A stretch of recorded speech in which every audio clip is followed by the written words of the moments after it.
الرحمن الرحيم كافها يا عين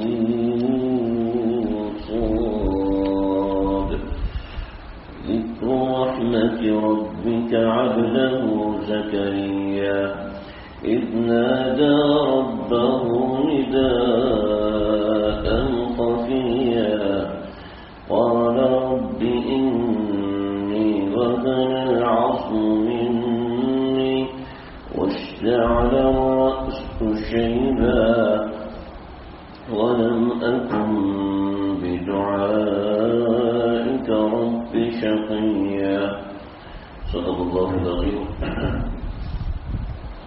آج ہمارے درس کے اندر حضرت زکریا اور حضرت یحییٰ علیہ السلام ان کا تذکرہ ہوگا. اللہ رب العزت نے ان دونوں انبیاء کا قرآن مجید میں کئی مقامات پہ ذکر فرمایا ہے. 4 مقامات پہ خاص طور پہ اور 2 مقامات پہ بڑی تفصیل ہے. آل عمران میں سے یہ 2 انبیاء اللہ رب العزت کے بڑے برگزیدہ اور خاص پیغمبروں میں سے ہیں. ہر پیغمبر بھی برگزیدہ اور خاص ہے، لیکن ان 2 انبیاء کا معاملہ ایسا ہے کہ دونوں باپ اور بیٹا ہے، اور ان کے قصے کو اللہ رب العزت نے 1-2 باتیں اللہ رب العزت نے اس کی ذکر فرمائی ہیں. ہم بھی انشاءاللہ 1-2 باتوں کا ذکر کریں گے. یہ آج کا درس ہے. ایک حضرت عزیر علیہ السلام کا درس ہے، لیکن وہ حضرت عزیر اور حضرت دانیال علیہ السلام ان دونوں کے درمیان مشتبہ ہے. اس کا اتنا ذکر خاص قرآن میں ملتا نہیں ہے. صرف ایک واقعے میں تفصیلی نقطہ ہے کہ اس میں حضرت عزیر مراد ہیں یا حضرت دانیال مراد ہیں. تو اس سے اگلے درس میں ہم حضرت عیسیٰ علیہ السلام کے بارے میں پڑھیں گے تو ہمارا یہ سلسلہ مکمل ہوگا. نبی کریم صلی اللہ علیہ وسلم کے متعلق قرآن میں کئی مقامات پہ ذکر خاص ہے. موقع ہوا تو انشاءاللہ ہم ان مقامات کو بھی دیکھ لیں گے، ورنہ یہ درس ہمارا انشاءاللہ اگلے درس کے ساتھ پائے تکمیل تک پہنچے گا، جس میں ہمارے تقریباً 27 سے 28 انبیاء علیہ السلام کا ذکر مکمل ہوگا. قرآن فہمی کی ایک ادنا سی کوشش ہے. اللہ سے دعا ہے کہ اللہ تعالیٰ اس کو پائے تکمیل تک پہنچائے اور آگے آنے والی نسلوں کے لیے بھی اس کو صدقہ جاریہ فرمائے اور قرآن فہمی والا ہمیں بنا دے، یعنی ہمیں اصل قرآن سمجھنے والا بنا دے. ان آیات کے اندر جو میں نے آپ کے سامنے پڑھی ہیں، حضرت زکریا علیہ السلام کا قصہ شروع ہو رہا ہے. عام طور پہ غلط لفظ بولا جاتا ہے، ذکریہ بولتے ہیں.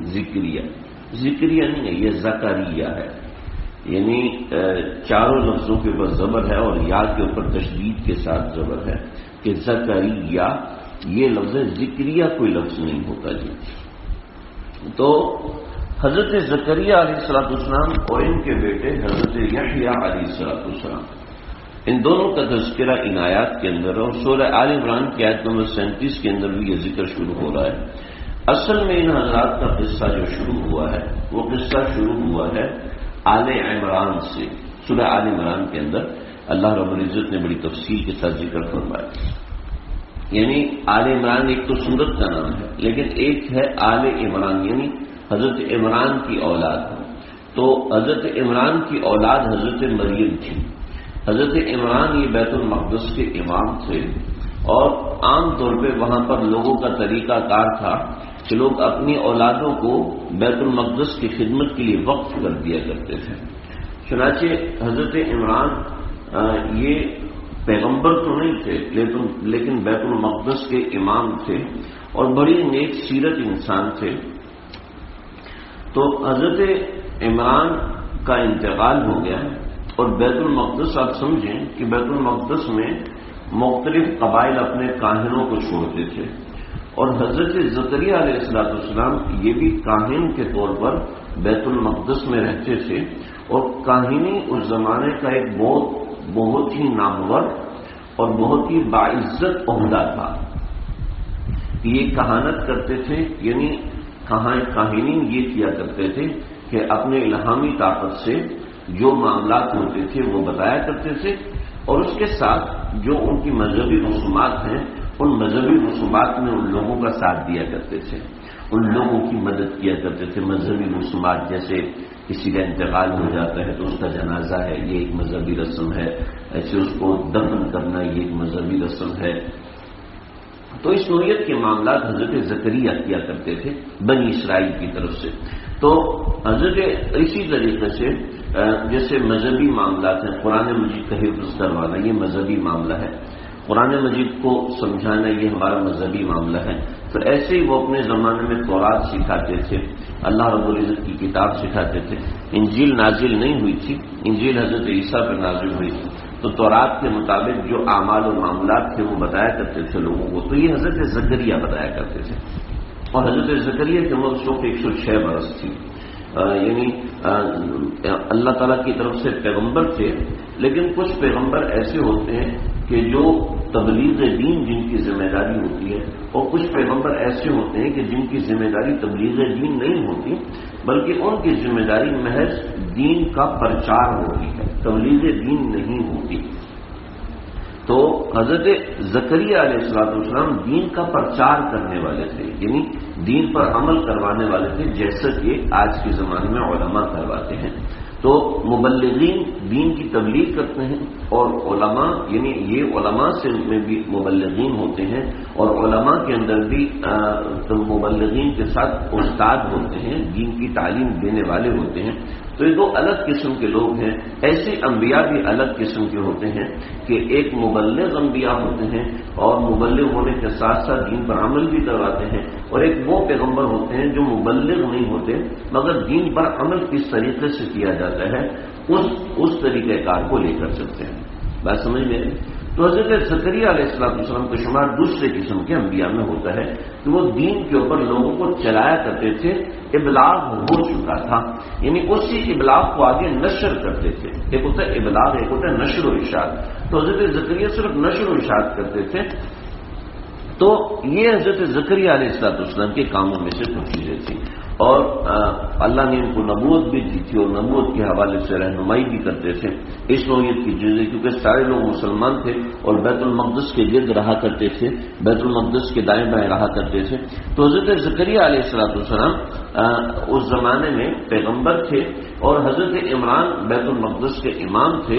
اور بیت المقدس میں آج تو بیت المقدس کے اوپر کعبہ بن گیا، اور اس کو حضرت سلیمان علیہ السلام نے تعمیر کروایا تھا، اور پھر اس کو بخت نصر لا کے گرا دیا، اور اس کے بعد پھر دوبارہ اس کی تعمیرات ہوئی. میں نے کہیں پڑھا تھا سلطان صلاح الدین ایوبی نے تعمیر کروایا تھا، لیکن کہیں پڑھا کہ نہیں یہ سلمان بن عبد الملک نے تعمیر کروایا تھا. لیکن ابھی جو بیت المقدس ہے اس کو ذہن میں نہ رکھیں، بلکہ بیت المقدس اصل میں وہ صخرہ ہے جو آج آپ کو جو پیلے رنگ کا زرد رنگ کا گنبد نظر آتا ہے، اس گنبد کے نیچے کچھ بھی نہیں ہے. اس گنبد کے نیچے صخرہ ہے، ایک چٹان ہے، اور وہ چٹان اصل میں بیت المقدس کہلاتی ہے. سمجھ لیں؟ اور وہ چٹان سیرت حلبیہ اور اس طرح کی چند قدیم کتابیں، ان کتابوں میں لکھا ہے کہ یہ چٹان پہلے ہوا میں معلق تھی، اور پھر اس کے ساتھ تعمیرات کر دی گئیں کہ جس کی وجہ سے اس کا ہوا میں معلق رہنا جو ہے ان لوگوں کے سامنے واضح نہیں رہا، ورنہ وہ چٹان ہوا میں معلق تھی. اور اس کے بارے میں ایک روایت یہ بھی ہے کہ آپ صلی اللہ علیہ وسلم اس چٹان پر چڑھے، اور چٹان پر چڑھنے کے بعد آپ علیہ السلام کے لیے آسمان سے رفرف آیا. رفرف کہتے ہیں جیسے آج کل لفٹ ہوتی ہے، تو لفٹ نیچے آتی ہے اوپر جاتی ہے، تو آسمان سے سبز رنگ کا رفرف آیا. اس رفرف کے اوپر آپ سوار ہوئے، اور آپ سوار ہو کے آسمانوں کی طرف گئے، جس میں آپ کو معراج نصیب ہوئی. اور آج بھی وہاں جو چٹان ہے بیت المقدس کی چٹان، اس کو چاروں طرف سے جالیوں سے ڈھانپا ہوا ہے، جیسے روزہ اطہر کی جالیاں ہیں، اس طریقے سے جالیوں سے ڈھانپا ہوا ہے. اور اس میں ایک سوراخ بنایا ہوا ہے، اور سوراخ بنا کے اس میں بتایا کہ اس سوراخ کے آگے ایک جگہ ہے جس جگہ پر آپ صلی اللہ علیہ وسلم کے پاؤں مبارک کا نشان ہے، وہاں پر کہ پتھر نے آپ کے پاؤں مبارک کے نشان کو جذب کر لیا تھا. بہت سے حضرات کہتے ہیں کہ یہ ایسے ہی بنایا ہوا ہے، ایسا نہیں ہے، لیکن بہت سے لوگ اس میں سے ہاتھ ڈال کے، چونکہ وہ صخرہ عام طور پہ دکھائی نہیں دیتی وہاں سے، تو میں پتہ نہیں چل سکتا کہ وہاں واقعتاً پاؤں کا نشان ہے یا نہیں.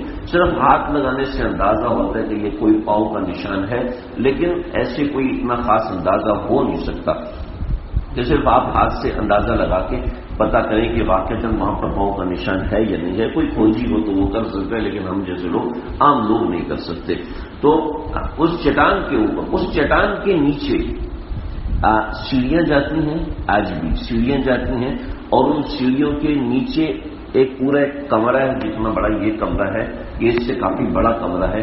تو اتنا بڑا کمرہ ہے، اور اس کے اندر محراب زکریہ بنی ہوئی ہے. کلما دخل علیہ زکریہ المحراب، بعض حضرات نے جو قرآن مجید میں ہے کہ جب بھی حضرت زکریہ محراب میں داخل ہوتے، میں قصہ آگے بیان کرتا ہوں، تو وجد عندہا رزقا، تو رزق پاتے. تو بعض حضرات کے نزدیک یہی محراب ہے جس کا قرآن میں ذکر آیا ہے، کلما دخل علیہ زکریہ المحراب. اور بعض حضرات کے نزدیک نے یہ نہیں بلکہ بیت المقدس کے ساتھ ایک گھر لے کے دے دیا تھا. اس گھر میں حضرت زکریہ رہا کرتے تھے.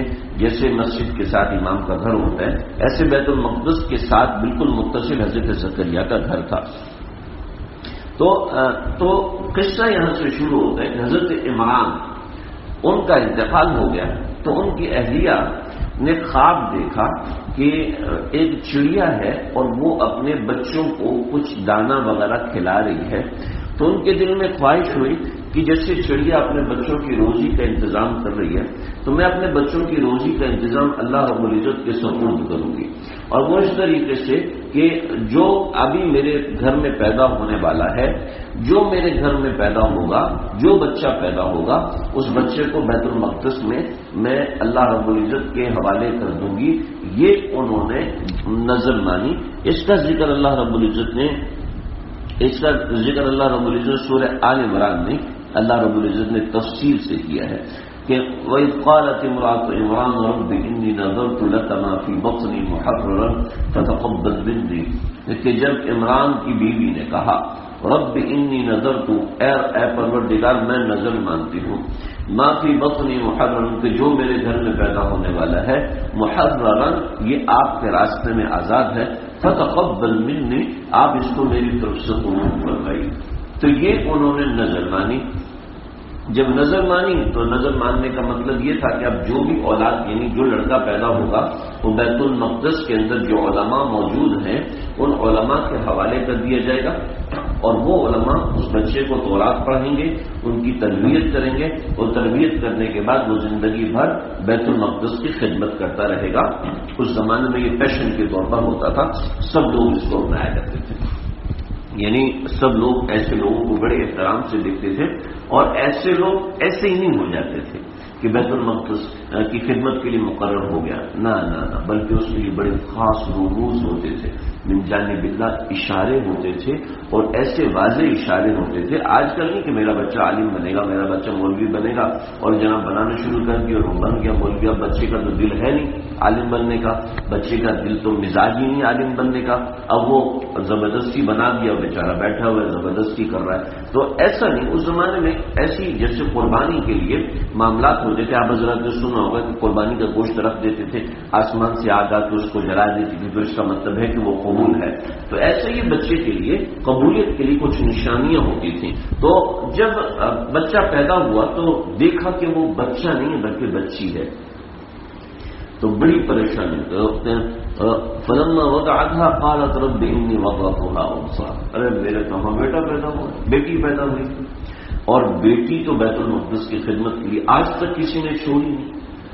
تو اللہ نے فرمایا واللہ اعلم بما وضعت وليس الذکر كالانثى، فرمایا کہ اللہ زیادہ بہتر جانتے ہیں کہ کیا پیدا ہوا ہے، اور اللہ کو تیری نظر بھی پتہ ہے. اور یہ یاد رکھنا وليس الذکر كالانثى، مرد عورتوں کی جیسا نہیں ہو سکتا. اس آیت کا مراد تمام مفسرین فرماتے ہیں، اس آیت کی مراد یہ ہے کہ مرد عورت کی طرح نہیں ہو سکتا. یعنی جو کام عورت کر سکتی ہے وہ کام کبھی مرد نہیں کر سکتا. جو کارہائے ہماری تاریخ کے اندر خواتین نے سر انجام دیے ہیں وہ مرد حضرات سر انجام نہیں دے سکتے تھے. مسئلہ یہ ہے کہ اللہ رب العزت نے مرد کی فضیلت اپنے موقع پر بیان فرمائی ہے اور عورت کی فضیلت اپنے موقع پر بیان فرمائی ہے. الرجال قوامون علی النساء، مردوں کو حاکم بنایا، لیکن عورتوں کے بارے میں فرمایا لیس الذکر کالانثی، دیکھنا یا جو خاصیتیں تمہارے اندر ہے وہ مردوں کے اندر نہیں ہے.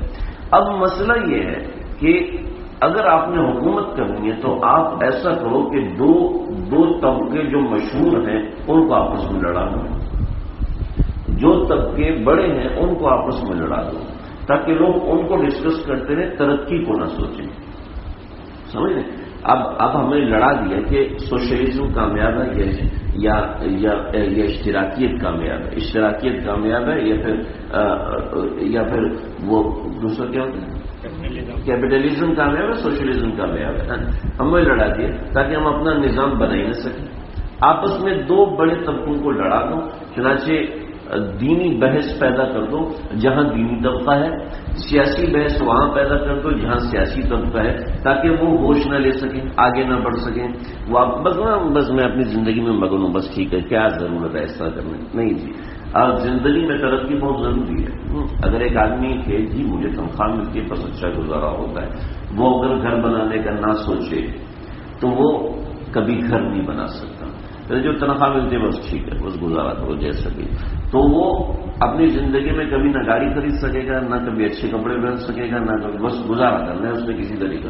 تو ترقی انسان کی زندگی کا معراج ہے. اللہ نے اس ترقی کے لیے مردوں کو اپنا مقام دیا، عورتوں کو اپنا مقام دیا، اور پھر فرمایا دونوں مل کے معاشرہ بناؤ، دونوں مل کے معاشرہ بناؤ. معاشرہ کہاں سے بنتا ہے؟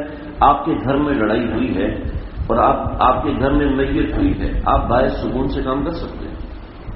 ابھی ہم اتنے بے عیش نہیں ہوئے الحمدللہ کہ ہم گھر میں میت ہے اور ہم باہر سکون سے کام کریں، ایسا نہیں ہو سکتا. تو جب گھر کے اندر معاملات خراب ہوں گے تو آپ باہر صحیح کام نہیں کر سکتے. اللہ نے کہا گھر کو گھر کی سربراہ عورت ہے، یہ گھر میں معاملات کو درست رکھے، مرد باہر تسلی اور اطمینان سے کام کرے. انہوں نے کیا کیا؟ انہوں نے باہر کمپٹیشن کھڑا کر دیا اور گھر میں لڑائی کھڑی کر دی. یہ گھر میں آزادی ہونی چاہیے اور باہر کمپٹیشن ہو جائے گا.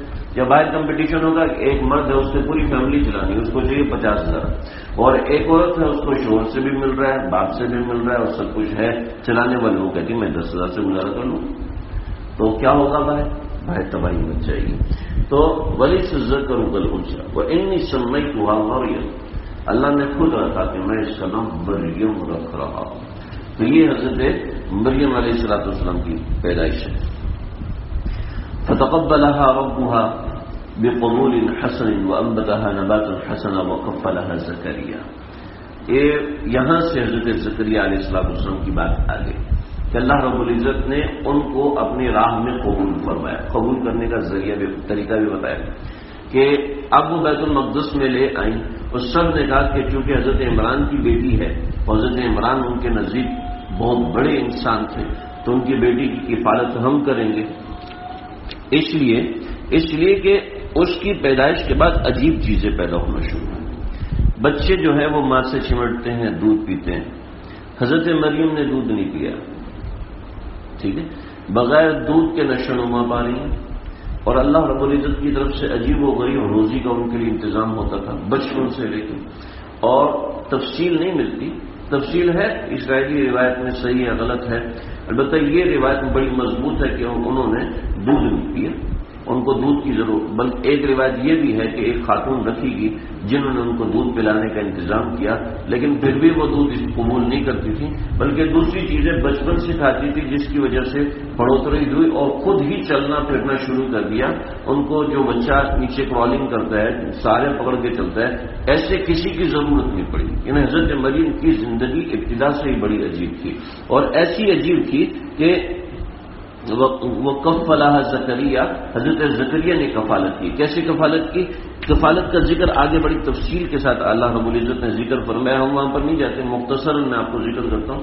مختصراً یہ کہ حضرت زکریا علیہ السلام اور دیگر حضرات سب نے کہا کہ بھائی اب کیا کرنا ہے اس بچی کو. سب کہہ رہے ہیں کہ یہ بچی ہم رکھیں گے، یہ بچی ہم نے رکھنی ہے.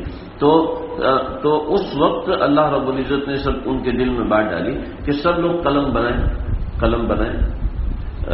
وہ جو لکڑی کے قلم ہوتے ہیں وہ قلم بنائے جس قلم سے وہ لوگ لکھا کرتے تھے. تورات کو لکھتے تھے اور تورات کو لکھ کے بچوں کو دکھاتے تھے، بچوں کو پڑھاتے تھے. تو تورات لکھتے تھے تو انہوں نے کہا اپنی تورات یلقون اقلامہم، اپنے سارے کے سارے قلم انہوں نے دریا میں ڈالے اور دریا میں ڈالنے کے بعد سب کے قلم دریا کے بہاؤ کی طرف بہنا شروع ہوئے اور حضرت زکریا کا قلم دریا کے بہاؤ کے خلاف بہنا شروع ہو گیا. تو یہ ایک نشانی تھی کہ یہ نمبر 1 تو قبول ہے اور نمبر 2 ان کی کفالت کرنے والے حضرت زکریا علیہ السلام ہوں گے. پھر کلما دخل علیہ زکریا المحراب، حضرت زکریا علیہ السلام 106 برس عمر تھی اور ان کی اولاد نہیں تھی. اولاد نہ ہونے کی وجہ سے وہ پریشان ایسے رہتے تھے کہ میری اولاد نہیں ہے، جب میری اولاد نہیں ہے تو میرے بعد کار نبوت کو سنبھالنے والا میرے خاندان میں کوئی ہوگا ہی نہیں. اللہ نبوت دیں گے تو کسی اور کو دیں گے. میں چاہتا ہوں کہ کار نبوت کو سنبھالنے کے لیے میرا اپنا خاندان ہو. اس لیے کہ آل عمران کے اندر بڑی نیکی تھی. آل عمران کے اندر اللہ رب العزت نے عظمت رکھی تھی، جلالت رکھی تھی. وہ چاہتے تھے کہ میں نبی ہوں تو آل عمران میں کوئی ایسا قابل اور ذہین نوجوان ہو جو میری جگہ کار نبوت کو سنبھال سکے. میں اللہ سے دعا کروں گا، اللہ اس کو نبوت عطا فرمائیں گے. لیکن دوسرے جو لوگ تھے ان کے اعمال اور کرتوت ایسے تھے کہ حضرت زکریا ان کے لیے دعا نہیں کرتے تھے، دعا کر نہیں سکتے تھے کہ ان کے کرتوت ایسے ہیں، ان کے معاملات ایسے ہیں کہ وہ نیکی کی طرف اتنے طبعی طور پر مائل نہیں تھے. اور یاد رکھیے گا بہت سے بچے ایسے ہوتے ہیں جو طبعاً نیکی کی طرف مائل ہوتے ہیں، ماں باپ نے ان کو پہچاننا ہوتا ہے. اور بہت سے بچے ایسے ہوتے ہیں جو طبعاً یعنی طبعی اور فزیکلی نیکی کی طرف مائل نہیں ہوتے. تو ماں باپ نے ان کو گود کے اندر ہی پہچاننا ہوتا ہے کہ واقعتاً یہ میرا بچہ نیکی کی طرف مائل ہے یا میرے بچے کا ذہن کیسا ہے. جب والدین اس کو پہچانتے ہیں، جیسا والدین اس کو پہچانتے ہیں اس سے بڑھ کر کوئی نہیں پہچان سکتا. اس کے لیے اساتذہ کرام جو بچے کے اساتذہ ہیں ان سے بات کرنا ہوتی ہے اور دیکھنا ہوتا ہے کہ بچے کو آبزرو کرنا ہوتا ہے کہ اس کا مزاج کیسا ہے، نیکی کی طرف مائل ہے یا نہیں ہے. بعض بچوں کے مزاج میں بچپن سے نیکی ہوتی ہے، بعضوں میں نیکی بعد میں پیدا ہوتی ہے. یہ سب چیزیں ہوتی ہیں جو ماں باپ کا خیال رکھنا ضروری ہوتا ہے. بھی آپ لوگوں کو سمجھ میں آ رہی میری بات؟ یہ میں نہیں سنا رہا ہوں، کوئی فلسفے گھڑ رہا ہوں. سمجھ آ رہی ہے؟ نہیں آ رہی؟ بڑی اہم باتیں ہیں جی، بہت ضروری باتیں ہیں. میں چاہتا ہوں کہ کوئی رسپانس ملے تو بات پتہ تو چلے کہ سمجھ میں آ رہی ہے کہ نہیں. دیکھیں جی، حضرت مریم علیہ السلام کو کا معاملہ ایسا تھا. حضرت زکریا ان کو بند کر کے جاتے کمرے میں، تو جب بھی واپس تشریف لاتے تو کلما دخل علیہ زکریا المحراب. تو اچھا میں بتا رہا تھا کہ دیکھ کے پتہ چل جاتا ہے ماں باپ کو کہ یہ میرا بچہ کس قابل ہے. تو آج کل بھی پتہ چلتا ہے، لیکن اگر ماں باپ اپنی اولاد کو آبزرو کریں، ان کو سمجھنے کی کوشش کریں، ان کو وقت دیں. اگر وہ ان کو سمجھنے کی کوشش نہ کریں تو ایسا ممکن ہی نہیں. باپ گھر میں داخل ہوتے ہی بہت شکایت ہے، باپ گھر میں داخل ہوتے ہی موبائل میں لگ جاتا ہے.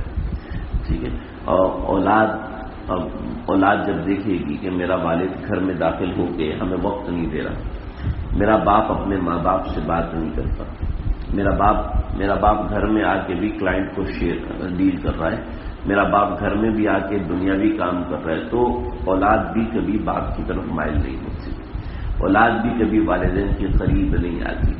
تو حضرت زکریا علیہ السلام دیکھ کے پہچان چکے تھے کہ میری گھر والے دیگر لوگوں میں سے کوئی ایسا قابل نہیں ہے جو دین کی طرف طبعی طور پر مائل ہوں. تو اس لیے وہ چاہتے تھے کہ میری کوئی اولاد ہو، لیکن ڈر کی وجہ سے، حیا کی وجہ سے دعا نہیں مانگتے تھے. کہ عام طور پر 80 برس کی عمر کے بعد اولاد نہیں ہوتی، لہذا اب میں اللہ سے دعا مانگوں گا تو عجیب سا لگے گا، ایک امر محال ہوگا.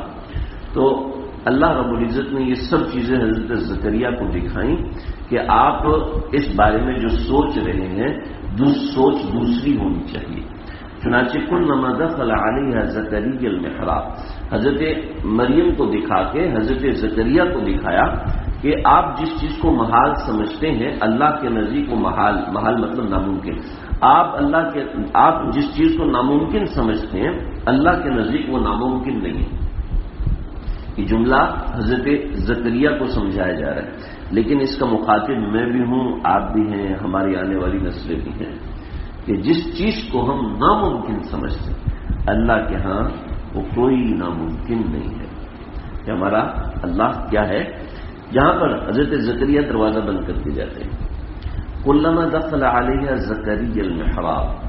محراب کا لفظ خاص طور پہ اس لیے ذکر کیا کہ محراب بند ہوتی ہے، محراب بند ہوتی ہے اور آج کے زمانے میں شاید کھلی ہوتی ہیں محرابیں، اس میں روشن دان بنے ہوتے ہیں، کبھی دروازے بھی بنے ہوتے ہیں، لیکن پہلے زمانے میں محراب کہتی اسے تھے کہ جو آگے سے بند ہوتی تھی، اس میں کھڑے ہو کے تلاوت کرتا تھا، دعا کرتا تھا، تو اس میں یکسوئی رہتی تھی کہ آگے سے آنے والا کوئی نہیں، دائیں سے بائیں سے آنے والا کوئی نہیں، اگر کوئی آنے والا تو وہ پیچھے سے آئے گا، اور پیچھے سے بلانا یہ ادب کے خلاف تھا، اور لوگ ادب کا بڑا خیال کرتے تھے، تو یکسوئی رہتی تھی۔ تو کلما دخل علیہ زکریا المحراب، تو یہ محراب ایسی ہے کہ جس کو آگے سے دروازہ لگا کے بند کیا ہوا تھا، تو جب بھی حضرت زکریا دروازہ کھول کے اندر جاتے تو وجد عندہا رزقا، تو ان کے پاس کھانے پینے کی چیزیں رکھی ہوتی تھی کہ نہ کوئی روشن دان نہ کچھ ہو، کھانے پینے۔ تو قال یا مریم ان لک ھذا، مریم یہ کہاں سے ہے؟ تو قالت هو من عند اللہ، یہ تو اللہ کی طرف سے ہے۔ اور کیا نصیحت ہے؟ وہ بچی نصیحت، ان اللہ یرزق من یشاء بغیر حساب، اللہ جس کو چاہتے ہیں روزی دیتے ہیں بغیر حساب کتاب، یعنی اللہ کو روزی پہنچانے کے لیے کھڑکی کی ضرورت نہیں ہے، اللہ کو پیسے پہنچانے کے لیے آپ کی محنت کی ضرورت نہیں، ایسے ہی اللہ تعالیٰ کو معاملات کرنے کے لیے اللہ کو اسباب کی ضرورت ہے۔ وہ اللہ اسباب سے کام کرتے ہیں، کرتے اسباب سے ہیں، لیکن اللہ نے دکھایا کہ میں بغیر اسباب کے بھی کر سکتا ہوں، میں اس طرح کا ان اللہ ہنالک دعا زکریا ربہ، وہاں حضرت زکریا علیہ السلام نے اللہ تعالیٰ سے دعا کی۔ یہاں سورہ مریم کی بالکل ابتدا میں حضرت زکریا کی دعا کو اللہ نے بڑا تفصیل سے بیان فرمایا، اور اس میں ہمیں دعا کا طریقہ کار سکھایا کہ دعا مانگنی کیسے۔ ذکر رحمت ربک عبدہ زکریا اذ نادى ربہ نداء خفیا، آہستہ چپکے حضرت زکریا نے دعا مانگی۔ دعا میں افضل ہے کہ وہ آہستہ اور چپکے مانگی جائے۔ دیکھیں انبیاء علیہ السلام کا یہ تذکرہ ہے تو تذکرہ، لیکن اصل میں ان کے ضمن میں اللہ نے جو ہمیں نصیحتیں فرمائی ہیں وہ بڑی قیمتی ہوتی ہیں۔ قال رب انی وہن العظم منی، میری ہڈیاں جو ہے کمزور ہو گئی، یعنی آپ جب دعا کریں تو اللہ کے سامنے اپنی کمزوری بتائیں، اللہ جی گنہگار ہے، اللہ جی کمزور ہیں، اللہ جی بار بار غلطی ہو جاتی ہے، بار بار غلطی کر دیتے ہیں، کمزوری کا اظہار ہو جاتا ہے، بار بار کمی سامنے آ جاتی ہے، ہم کمزور ہیں، ہم ایسے ہیں، اپنی کمی واشتعل الرأس شیبا، اپنی جسمانی کمزوری بھی بتائیں، اللہ جی آپ کتنے بڑے، ہم اتنے چھوٹے سے ہیں، تھوڑی دیر کھڑے ہوں تو ٹانگیں تھک جاتی ہیں، تھوڑا سا غلط ہو جائے تو سر میں درد ہونے، اللہ جی آپ کمزور انسان ہیں۔ وکانت امرأۃ عاقرہ، میری بیوی بھی بڈھی ہو گئی ہے، میری بیوی بڑھیا ہو چکی ہے، یعنی اپنے اسباب کو بھی نفی کر دیں اللہ جی نہ اسباب ہیں نہ کچھ ہے، بس آپ اکیلے، یعنی جب آپ دعا کریں گے تو اپنی کمزوری اندرونی، اپنی کمزوری بیرونی، اپنے اسباب کی کمزوری اللہ کے سامنے رکھیں گے کہ اللہ جی ہمارے سارے اسباب کمزور ہیں۔ وَإِنِّي خِفْتُ الْمَوَالِيَ، اپنی پریشانیاں بتائیں کہ میرے گھر والے سارے جو ہے وہ ایسے ہیں کہ وہ میرے وارث نہیں بن سکتے، تو فَهَبْ لِي مِن لَّدُنكَ وَلِيًّا، تو اپنی طرف سے مجھے بیٹا عطا فرمائیے، یعنی اپنے سارے اسباب کاٹ کے، اپنے ہاتھ پاؤں توڑ کے اللہ کے سامنے بیٹھ جائے کہ اللہ جی بس میرا کوئی نہیں ہے، صرف آپ ہیں۔ حجاج بن یوسف نے دیکھا ایک آدمی کعبے میں کھڑا ہے، دعا مانگ رہا ہے، نابینا ہے، حجاج نے کہا کون ہو؟ کہا نابینا ہوں۔ کہا مجھے جانتے ہو؟ کہ نہیں جانتا۔ کہ میں حجاج ہوں، میں دائرہ کھینچ رہا ہوں اور بندہ ساتھ میں کھڑا کر رہا ہوں۔ دیکھا اگر میں طواف کر کے آ رہا ہوں، طواف پورا ہونے کے بعد اگر تیری آنکھیں واپس نہ آئی تو تجھے تیری گردن اڑا دوں گا۔ اب تو آدمی گر پڑا، کہنے لگا اللہ جی اب یہ مجھے مار دے گا، حجاج نے تو 1,20,000 انسانوں کو قتل کیا، اب یہ مجھے، اللہ جی آپ آنکھیں دیتے، یہ اس کا ساتھ چوکیدار کھڑا ہے، یہ مجھے چھوڑے گا نہیں۔ حجاج 7 چکر لگا کے آئے تو اس کی آنکھیں واپس آ چکی تھی۔ تو حجاج بن یوسف نے اس سے کہا کہ جس طریقے سے بے طلبی کے ساتھ، جس طریقے سے کڑن کے بغیر، درد کے بغیر تم مانگ رہے تھے، اس طریقے سے تم قیامت تک کھڑے رہتے تو تمہیں آنکھیں نہ ملتی. تو یہ اللہ رب العزت نے ہمیں سکھایا کہ اس طریقے سے اپنے آپ کو اللہ کے کوئی چیز اللہ کے ہاں ناممکن نہیں ہے. ارے عجیب عجیب کام ہو جاتے ہیں، ناممکن اللہ کے نزدیک کچھ بھی نہیں. مسئلہ یہ ہے کہ اللہ ہمیں اپنی آنکھوں سے بھی دکھا دیتے ہیں، پھر بھی ہمیں یقین نہیں آتا. تو وَجَعَلْهُ يَرِثُنِي وَيَرِثُ مِنْ آلِ يَعْقُوبَ وَاجْعَلْهُ رَبِّ رَضِيًّا يَا زَكَرِيَّا إِنَّا نُبَشِّرُكَ بِغُلَامٍ. اے زکریا ہم تمہیں بیٹے کی بشارت دیتے ہیں. اب سن لی انسان تو انسان ہے نا، کہنے لگے کہ اللہ جی انا یکون لی غلام، مجھے بچہ کیسے ہوگا؟ میں تو 106 سال کا، میری بیوی 90 سال کی، مجھے اولاد کیسے ہوگی؟ قال كذلك، ایسی ہو جائے گی. وقد خلقتك من قبل ولم تك شيئا، تجھے پیدا کیا تھا تو کچھ بھی نہیں تھا، تو ابھی اس کو پیدا کرنا کیا مشکل ہے؟ ہمارے لیے کیا مسئلہ ہے؟ اچھا عجیب. اللہ جی آپ مجھے نشانی عطا فرمائیں. اللہ نے فرمایا کہ نشانی یہ ہے کہ جب یہ معاملہ شروع ہوگا تو اس وقت ایسا ہوگا کہ 3 راتوں تک آپ بول نہیں سکیں گے. 3 رات تک آپ کلام نہیں کریں، بس ذکر کریں گے، اشارے سے بات کریں گے، زبان ہوگی، ساری طاقتیں ہوں گی، لیکن آپ کی زبان بند ہو جائے گی. واہ واہ عجیب. پھر جب حضرت یحییٰ علیہ السلام پیدا ہوئے ہیں تو حضرت یحییٰ علیہ السلام میں اللہ نے عجیب خوبیاں رکھی تھی کہ لم نجعل له من قبل سميا. ہم نے یحییٰ کا نام ایسا رکھا کہ اس سے پہلے کسی کا نام یحییٰ نہیں رکھا تھا. چنانچہ ایسا نام رکھنا کہ جو پہلے کسی کا نہ ہو، اس میں کوئی حرج کی بات نہیں. بعض لوگ کہتے ہیں جی خاندان کے اندر اگر ایک نام ہے تو وہ دوسرا نام ہم نے رکھ دیا تو عیب کی بات ہے. ٹھیک ہے، یہ بھی غلط ہے. اور بعض لوگ خاص طور پہ اسی طرح نام رکھتے ہیں کہ یہ رسم بن رہی ہے کہ لوگ اپنے خاندان میں وہ نام نہیں رکھتے جو ایک دفعہ رکھا، ہم نے اس کو توڑنا ہے. میرے جاننے والے نے ایسے کیا. اب تو میں نے اس کو توڑنا ہے کیونکہ یہ لوگ یہ سمجھتے ہیں، میں نے اس کو توڑنا. یہ کیا بات ہے؟ دین ہمیں یہ نہیں سکھاتا. دین ہمیں اعتدال سکھاتا ہے کہ اگر آپ رکھنا چاہیں ایسا نام جو یونیک ہے، اگر آپ ایسا نہیں چنچوڑی کان رکھتے ہیں، ایسا نہیں ہے. ٹھیک ہے کہ آپ ایسا نام رکھیں کہ بھئی جو لینا ہی مشکل ہو جائے، لینے سے پہلے آپ کو 3-4 کلاندے لینی پڑے، پھر چھلانگ لگانی پڑے، 3-4 فٹ لمبا منہ کھولنا پڑے، پھر آپ نام لیں. ایسا نہ ہو. ہمارے استاد تھے صدیق صاحب، انہوں نے کہا کہ میرا نام ہے چیچمچی چمچوڑی خان، تو مجھے آج یاد آتا. تو اب وہ ایسا نام بھی نہ ہو، یعنی یونیک نام رکھنے کی شریعت میں بالکل اجازت دی ہے. تو لم نجعل له من قبل. حضرت حسین اور حسن کا نام آپ علیہ السلام نے رکھا تو فرمایا کہ اللہ رب العزت کی یہ نام پہلے کسی اور کے نہیں رکھے. تو ایسے اگر اپنی اولاد کا نام ایسے رکھا، ویسے اپنی اولاد کا نام صحابیات، صحابہ، انبیاء علیہ السلام کے ناموں پر رکھنا چاہیے.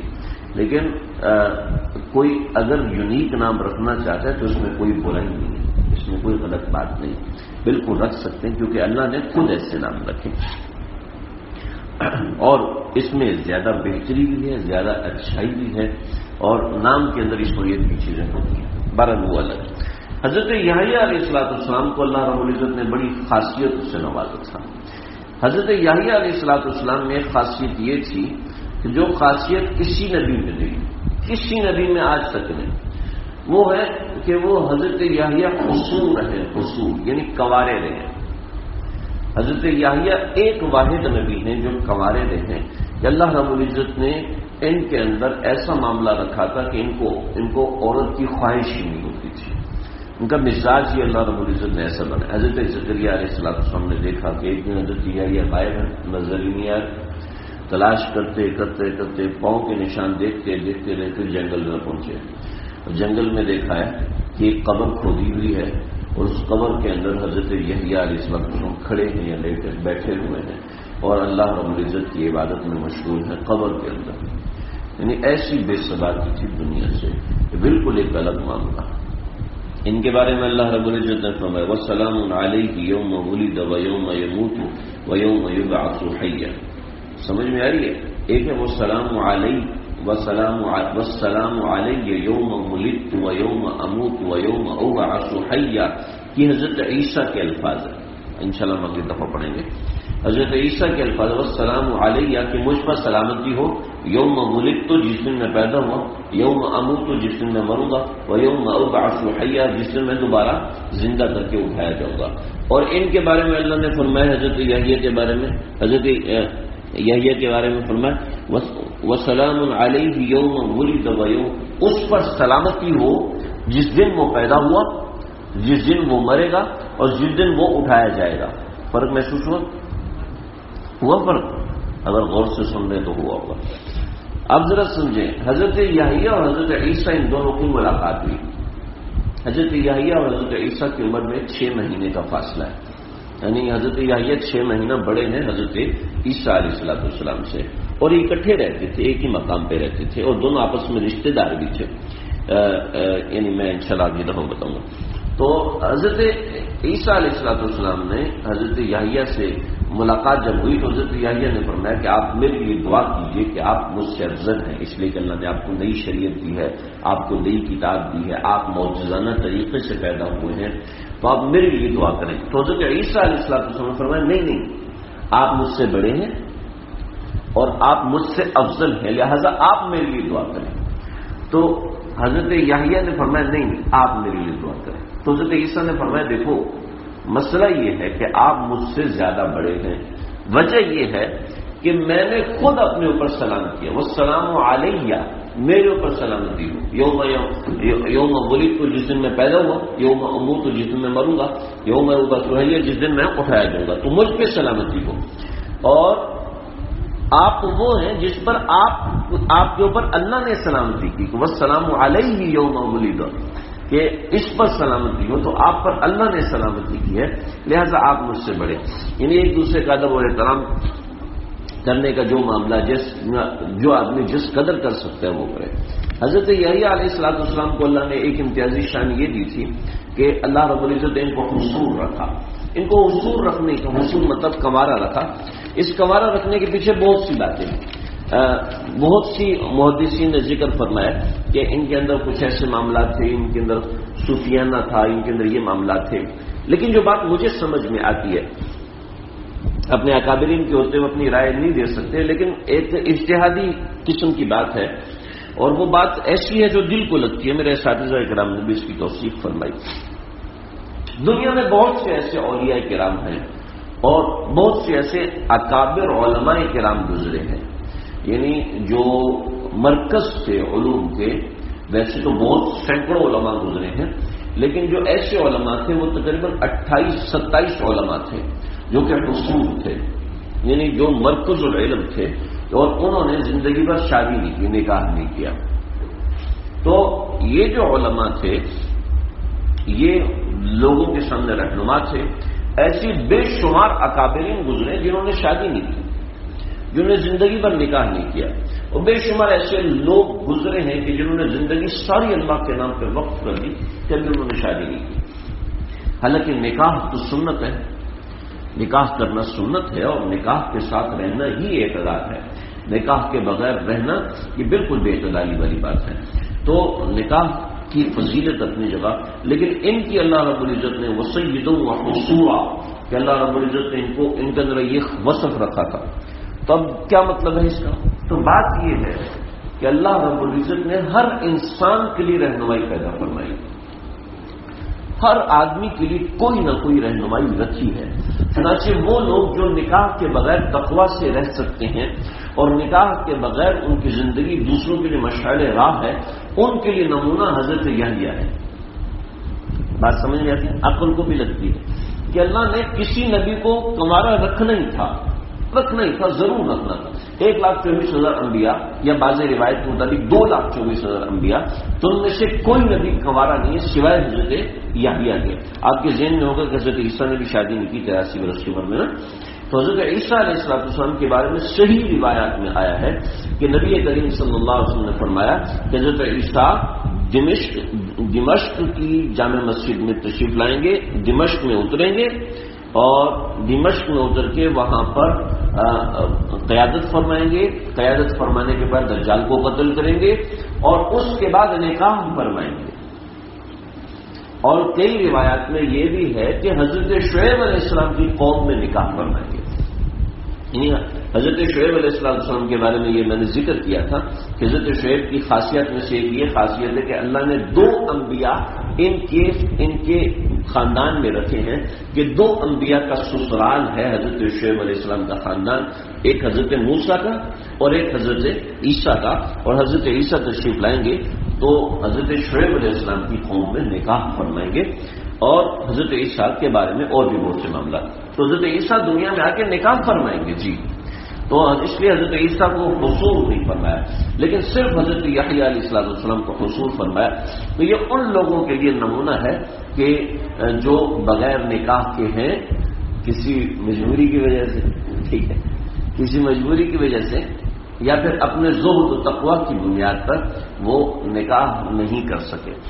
دوسرا جو ان کے لیے رہنمائی ہے کہ وہ لوگ جو کہ ایسے ہیں مزاجن کہ وہ نکاح کو نبھا نہیں سکتے، نکاح کو نبھا نہیں سکتے، یہ ایسے لوگ ہوتے ہیں جو بالکل یا تو بالکل باوڑے قسم کے ہیں کہ ان کو کسی چیز کی پرواہ نہیں، چرسی قسم کے لوگ، یا ایسے ہیں کہ وہ عبادت میں ایسے مگن ہیں، اللہ کی ذات میں ایسے گم ہیں کہ ان کو کسی دوسری چیز کی پرواہ نہیں ہو سکتی، وہ کر ہی نہیں سکتے۔ جیسے ہم نے اپنی آنکھوں سے حضرت میر صاحب کو دیکھا کہ ہر وقت ان کا دماغ طبعی طور پر، عقلی طور پر ان کے دماغ میں ایک دین کا کام سوار تھا کہ حضرت والا، تو ایسا شخص کبھی نکاح کو نبھا نہیں سکتا، تو ایسے کے لیے جائز نہیں نکاح کرے۔ جس شخص کے اوپر ایک چیز اتنی غالب ہو جائے تو اس کے لیے پھر یعنی وہ مجذوب ہو جائے، اپنے اس کام میں ایسا مگن ہو جائے، جیسے کہ بیشتر علماء کرام ایسے گزرے ہیں کہ جن کے بارے میں شیخ عبدالفتاح غدہ نے کتاب لکھی، 27 علماء کو جمع کیا، تو علم میں ایسے غرق تھے کہ وہ کسی اور چیز کو نبھا ہی نہیں سکتے تھے۔ ہم نے ہمارے استاد مولانا حنیف صاحب کے استاد تھے مولانا انیس، وہ بھی علم دین کے حوالے سے ایسے مجذوب گزرے، 54 برس تک بخاری پڑھائیں گے۔ حضرت شیخ الحدیث حضرت مولانا زکریا صاحب رحمۃ اللہ علیہ کی خدمت میں حاضر ہوئے، ان سے بیعت تھے، تو حضرت نے فرمایا کہ یہ خط ہے میری طرف سے تمہیں، ایک خط ہے، لیکن اس خط کو 40 برس کے بعد کھولنا، اس خط کو 40 برس کے بعد کھولنا۔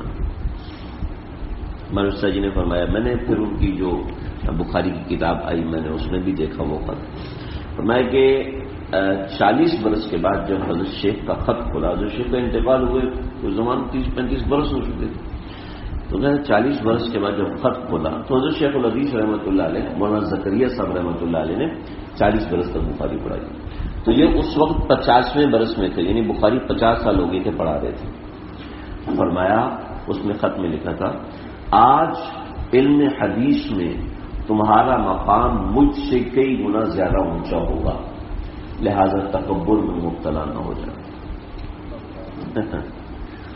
تو مولانا انیس صاحب انہوں نے زندگی پر شادی نہیں کی کہ ان کا مزاج ہی کتاب سے نکلنے کا تھا ہی، کتاب سے نکل ہی نہیں پاتے تھے، ہر وقت کتابوں میں مگن تھے۔ وہ یہ سوچ سکتے شادی کر لیتے تو ان کو کتابیں، شادی خود ہی اس کو کتابیں چھوڑوا دیتی، ایسا نہیں ہے، ان کا مزاج ایسا ہوتا ہے۔ تو اس کی مثال حضرت یحییٰ علیہ السلام، حالانکہ حضرت یحییٰ علیہ السلام کو ایک عورت نے گناہ کی دعوت دی، حضرت یحییٰ نے اسے قبول نہیں کیا تو ان کی جان کے در پہ ہو گئی، وہ ہم انشاءاللہ اب ابھی بس ذکر کر کے اس کو ختم کرتے ہیں۔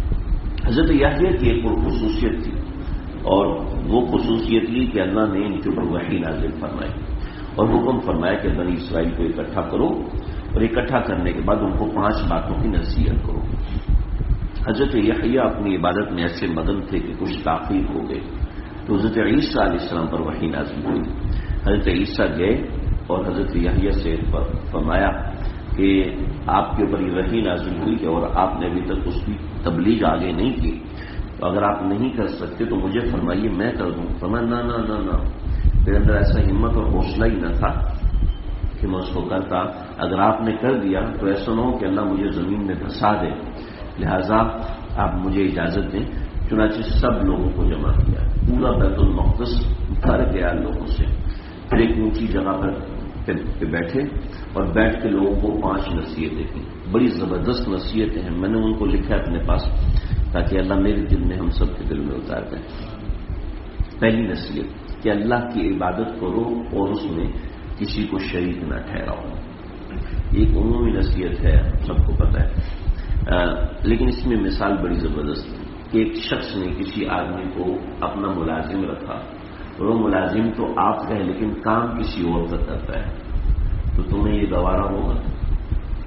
ایسے ہی اللہ نے تمہیں پیدا کیا ہے اور تم کسی اور کی طرف بندگی کرو، کسی اور کی طرف اپنے دل کو لے جاؤ، تو اللہ کو کیسا برا لگتا ہوگا۔ اتنی خوبصورت حصی مثال سے اس کو سمجھایا۔ میں تفصیل میں نہیں جانا چاہتا، اس کو آپ سمجھ سکتے ہیں، لیکن ایک چھوٹی سی بات میں اس میں ضرور عرض کرنا چاہوں گا۔ ایک ہے عبادت بالواسطہ اور ایک ہے عبادت بلا واسطہ۔ یہ جو ہم عبادت کر رہے ہیں یہ قرآن کے واسطے سے عبادت ہے، تبلیغ کے واسطے سے، نیت کے واسطے سے عبادت ہے۔ ایک عبادت ہے بلا واسطہ، یعنی براہ راست اللہ کی عبادت کی جائے، وہ ہے نماز، وہ ہے ذکر اللہ، وہ ہے تلاوت قرآن، وہ ہے روزہ رکھنا، وہ اس عبادت کی طرف بھی دھیان ہونا چاہیے۔ یہاں اس عبادت کا ذکر ہے، اس عبادت کا ذکر نہیں ہے، ٹھیک ہے۔ آپ صلی اللہ علیہ وسلم کی زندگی میں بیانات بہت کم ملتے ہیں کہ آپ نے کسی موقع پر بیان فرمایا، ورنہ آپ علیہ السلام بیان نہیں فرمایا کرتے تھے۔ آپ براہ راست عبادت پہ زور دیتے تھے، صحابہ کرام بھی اس پہ زور دیا کرتے ہیں۔ آج چونکہ علم کی بہت شدید کمی ہو چکی ہے تو اس وجہ سے علماء نے شدت سے کہ ہفتہ وار بیان کیا جائے، ماہواری بیان کیا جائے اور باقاعدہ درس قرآن دیا جائے تاکہ لوگ دین کی طرف مائل ہوں، ورنہ تو دنیاوی تعلیم اس کثرت سے ہو چکی ہے کہ ہم دین کی طرف نہیں ہے، ورنہ اصل مزاج بلا واسطہ عبادت ہے۔ لہذا اپنا مزاج بنائیں۔ جو آپ حضرات، سب سے پہلے میں مخاطب ہوں، جو آپ حضرات یہاں تشریف لائیں، کچھ اپنا مزاج بنائیں بلا واسطہ، جس میں فرض واجب سنت موقدہ کے علاوہ کچھ نمازیں اپنے ذمے رکھیں، کچھ ذکر اپنے ذمے رکھیں، ہاتھ میں ہر وقت تسبیح ہو، کچھ تسبیح سے ذکر اللہ ہو۔ تسبیح رکھنے مشکل ہے، کاؤنٹر رکھ لیں، چھوٹا کاؤنٹر ہوتا ہے وہ رکھے تاکہ دھیان رکھیں۔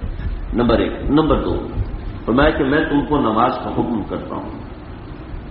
ایک بات سونے کے پانی سے لکھنے کی ہے، نماز کا حکم کرتا ہوں، یا حضرات نے سنا، لیکن بات جو آگے بڑی شاندار، جب تک انسان نماز کے اندر لگا رہتا ہے تو اللہ تعالیٰ اس کی طرف متوجہ رہتے ہیں، جب وہ نماز چھوڑ دیتا ہے تو اللہ کی توجہ ہٹا لیتے ہیں۔ کیسی زبردست! کوئی چاہتا ہے کہ اللہ میری طرف متوجہ ہو تو نماز میں کھڑا ہو جائے۔ اور میں تمہیں روزہ رکھنے کا حکم دیتا ہوں کہ روزے کی مثال کستوری کی سی ہے۔ تمہارے اس مجمع کے اندر اگر کسی شخص کے پاس بند کستوری رکھی ہے تو اس کی خوشبو سب کو جاتی ہے، تو ایسے ہی روزے کے اندر خوشبو ہے جو اللہ تعالیٰ کو مشک اور کستوری سے زیادہ محبوب ہے۔ روزے میں ایسی خوشبو ہے، اور بعض روایت میں روزے دار کے منہ کی بو اللہ کو کستوری سے زیادہ محبوب ہے۔ تو روزے کے اندر جو خوشبو ہے وہ اللہ کو کستوری سے زیادہ پسند ہے۔ 3 باتیں ہوگی، پہلا اللہ کی عبادت، دوسرا نماز، تیسرا روزہ، چوتھا اور میں تمہیں صدقہ کرنے کا حکم کرتا ہوں۔ پھر اس کی ایک مثال فرمائی، میں صدقہ کرنا ایسے ہے کہ کسی شخص کو اس کے دشمن نے قید کر لیا اور اس کے ہاتھ پیچھے باندھ دیے اور ہاتھ باندھ کے اس کو اٹھایا اور قتل گاہ کی طرف لے کر جا رہے ہیں، اور اس کو قتل کرنے والے تختے پہ لٹا دیا، اس کی گردن پہ تلوار چلانے لگے، تو اس نے کہا کہ میں پیسے دیتا ہوں، مجھے چھوڑ دو۔ تو انہوں نے کہا ٹھیک ہے، پیسے دیے اور جان چھوٹ گئی، میں صدقہ بھی ایسے ہی تمہیں چھڑواتا ہے، صدقہ بھی ایسے ہی تمہیں چھڑواتا ہے، جس طریقے سے اس شخص کو موت سے چھڑوایا۔ پھر پانچویں نصیحت کمال کر دی، فرمایا میں تمہیں حکم کرتا ہوں کثرت سے ذکر اللہ کا۔ فرمایا کہ کثرت سے ذکر اللہ ایسے ہے، اس کی مثال بڑی خوبصورت ہے۔ فرمایا یہ ایسے ہے کہ جیسے کسی شخص کے پیچھے اس کا دشمن لگ گیا اور اس کو ایک قلعہ نظر آیا، مضبوط قلعہ نظر آیا، اور اس نے اس مضبوط قلعے میں پناہ پکڑ لی۔ تو ذکر اللہ اس مضبوط قلعے کی طرح ہے اور دشمن وہ شیطان ہے۔ جب تک ذکر اللہ کرتا رہے گا اس وقت تک یہ اس مضبوط قلعے میں رہے گا، شیطان کے حملے سے محفوظ رہے گا۔ 5 باتیں ایسی ہیں کہ جان دے دی جائے تو حق ادا نہیں ہوتا۔ حضرت یحییٰ علیہ السلام سے بادشاہ وقت نے ایک مسئلہ پوچھا، وہ کسی عورت سے نکاح کرنا چاہتا تھا۔ حضرت یحییٰ نے فرمایا کہ آپ کا نکاح اس سے جائز نہیں ہے، چنانچہ وہ اس شخص کی بیٹی لگتی تھی اس لحاظ سے کہ وہ اس کی کسی پرانی بیوی کی بیٹی تھی، تو وہ ربیبہ ہو جاتی ہے اور ربیبہ سے نکاح جائز نہیں ہے۔ 5 قسم کے واقعات لکھے ہیں جن سب کا خلاصہ اسی نکاح میں ملتا ہے کہ کسی عورت نے کو طلاق ہوگی، حضرت یحییٰ سے مسئلہ پوچھا، فرمایا طلاق ہوگی، 3 طلاق ہوگی، ساتھ رہنا جائز نہیں ہے۔ تو انہوں نے کہا کہ یہ اس طرح کا فتویٰ دے رہے ہیں، لہذا حضرت یحییٰ علیہ السلام کو کے بارے میں کہا کہ ان کی گردن لے کر آ جاؤ۔ چنانچہ حضرت یحییٰ کی گردن لا کے اس ملکہ کے سامنے رکھی گئی جس نے قتل کرنے کے بارے میں بادشاہ سے کہا تھا۔ تو اسی گردن کٹی ہوئی سے بالکل زندہ آدمی کی طرح آنکھیں کھلی اور جیسے آدمی بولتا ہے اس طریقے سے یحییٰ بولنے لگے کہ تیرا نکاح ان کے ساتھ جائز نہیں ہے، تیرا نکاح اس کے ساتھ جائز نہیں ہے، تیرا نکاح اس کے اوپر حرام ہو چکی ہے، اور اسی سے وہ عورت مر بھی گئی۔ یعنی اتنی حیرت ہوئی حضرت یحییٰ علیہ السلام سے۔ تو اس طریقے سے حضرت یحییٰ علیہ السلام کو شہید کر دیا گیا۔ بیت المقدس کے سامنے اللہ آپ کو ہم سب کو مجھے آپ ہم سب کو لے جائے۔ بیت المقدس کے دروازے کے سامنے ایک چٹان ہے، بعض روایت کے مطابق اس کے اوپر 70 انبیاء کو شہید کیا گیا۔ حضرت زکریا علیہ السلام کی وفات بھی طبعی ہوئی ہے، یہ بعض روایت کے مطابق ایسے ہوئی کہ جب حضرت یحییٰ کو شہید کیا گیا تو لوگوں نے کہا کہ اب حضرت زکریا ایسا فتویٰ دیں گے، تو لوگ حضرت زکریا کے پیچھے لگے۔ تو حضرت زکریا جنگل میں گئے تو ایک درخت نے کہا کہ میرے اندر آ جائیے، چنانچہ درخت کے اندر گئے اور درخت نے حضرت زکریا کو یوں کر کے پناہ دے دی اور اندر ہو گئے۔ بعض روایت میں حضرت زکریا کے امامے کا شملہ اور بعض روایت کے مطابق حضرت زکریا کا جوبہ وہ درخت سے باہر رہ گیا، اور بعض روایت میں کہ نہیں درخت کے باہر نہیں رہا، بلکہ انہوں نے دیکھ کے پہچان لیا کہ اس درخت نے حضرت زکریا کو پناہ دی ہے، چنانچہ انہوں نے درخت کے اوپر سے آرا رکھ کے کاٹنا شروع کر دیا۔ تو جب حضرت زکریا علیہ السلام کو آرا پسلیاں کاٹنے لگا تو حضرت زکریا کے منہ سے سسکی نکلی، تو اللہ نے فرمایا زکریا اب بتاؤ کیا کرنا ہے۔ حضرت زکریا کوئی جواب نہیں دیا، فرمایا تیری اگر ایک سسکی مزید نکلی تو میں پورے علاقے کو تباہ و برباد کر دوں گا۔ تو زکریا علیہ السلام فرمایا کہ اس کے اندر تو ایسے لوگ بھی ہیں جنہوں نے ایسا قصور نہیں کیا، تو اپنی سسکی کو دبایا اور اندر یہ 2 ٹکڑے ہو کے جان دے دی۔ بعض روایت کے مطابق طبی طور پر انتقال ہوا۔ برحال یہ کچھ نمونے کے طور پہ چند باتیں تھیں، ہم ان حضرات کی زندگی کا احاطہ تو نہیں کر سکتے، لیکن کم از کم ایسے ہے کہ قرآن کے یہ واقعات جتنی جگہوں پر ہیں کم از کم اس سے تھوڑی بہت جب آپ زکریا پڑھیں گے، جب آپ یحییٰ پڑھیں گے تو انشاءاللہ یہ باتیں کچھ نہ کچھ ذہن میں آئیں گی۔